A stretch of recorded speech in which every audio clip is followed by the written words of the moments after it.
and welcome to the news of Thursday, February 6th. My name is Tara Babcock, and in this episode we talk about the new CEO of Microsoft. We see Duke Nukem try out a new genre, and we witness the launch of the Pokémon Bank. But first, we start out with one of my favorite upcoming games, which is Metal Gear Solid Ground Zeroes.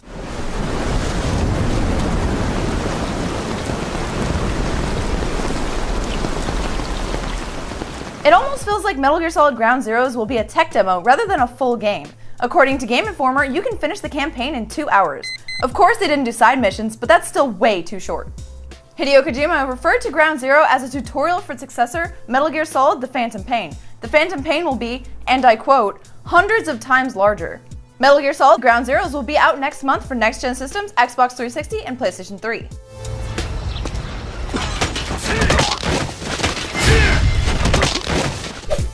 If you're a bit into the gaming scene, you might be wondering why John Cormack, after all these years, left ID Software in order to work for Oculus Rift. Well, in an interview with USA Today, he explains it all.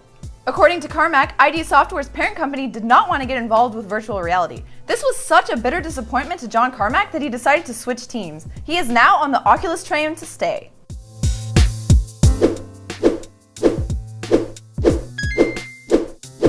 Do you guys know about Flappy Bird? It's a game where you have to fly through an obstacle course with a little bird by tapping on the screen. But oh my god, is it frustrating as hell. It's a shitty game that ripped off Mario and combined Tiny Wings with Jetpack Joyride, and my record is only 15. But I must admit, I am addicted to it regardless. Well, its creator Don Wen is a bit overwhelmed by all of the success of the stupid game, and he wants to be left alone by all of the media. At least that's what he said on Twitter. Well, you can shove that stupid game where the sun doesn't shine, mister. It sucks anyway. I don't actually think it sucks. Now, CEO of Microsoft, tell us, why did you want this role? Microsoft has chosen a new CEO. Satya Nadella has been working his way up the Microsoft food chain for the past 20 years, and he is now taking control of the mothership. It will be his job to innovate and put the company back on track. In the recent years, Microsoft has stumbled around with Windows 8 and tablets. The whole Xbox One PR campaign also wasn't the greatest success. Nadella sure has a nice challenge ahead of him. And I'm also grounded on in our challenges. In fact, that is the adventure.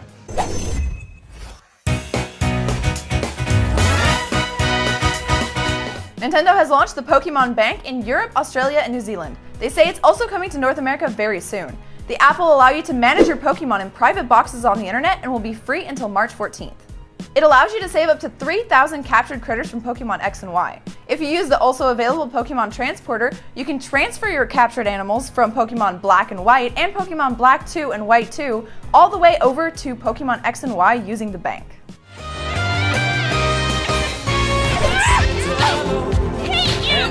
Rockstar Games has shipped 32.5 million copies of Grand Theft Auto V to stores.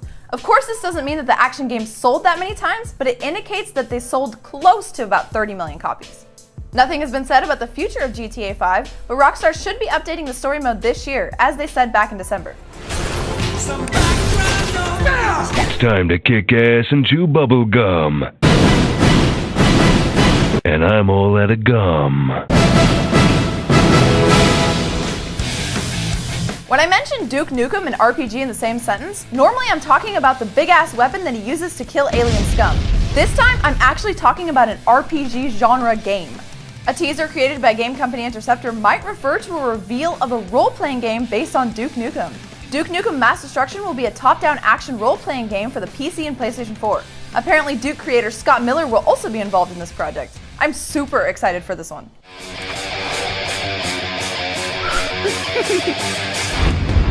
I'm back, baby. This week we reported on Halo 2 Anniversary being rumored for a release on the Xbox One this year. Microsoft still hasn't confirmed anything, but they have mentioned that the Halo journey will begin on the Xbox One this year. Microsoft Game Studios chief Phil Spencer doesn't want to say anything, but he does turn on the heat by mentioning that Halo 2 is a good game.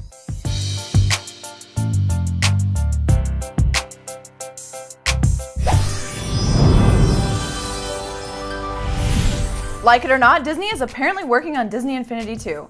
This action-adventure game will once again allow you to combine physical toys with virtual adventures on all consoles, including the Xbox One and PlayStation 4. No longer will they be barred by just Disney and Pixar. This time they're going to include characters that are all property of Disney. This includes Marvel superheroes and, of course, the Star Wars universe. This is all rumors, of course. Nothing confirmed yet.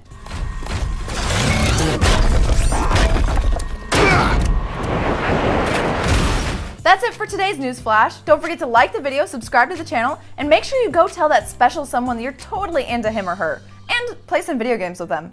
Bye guys!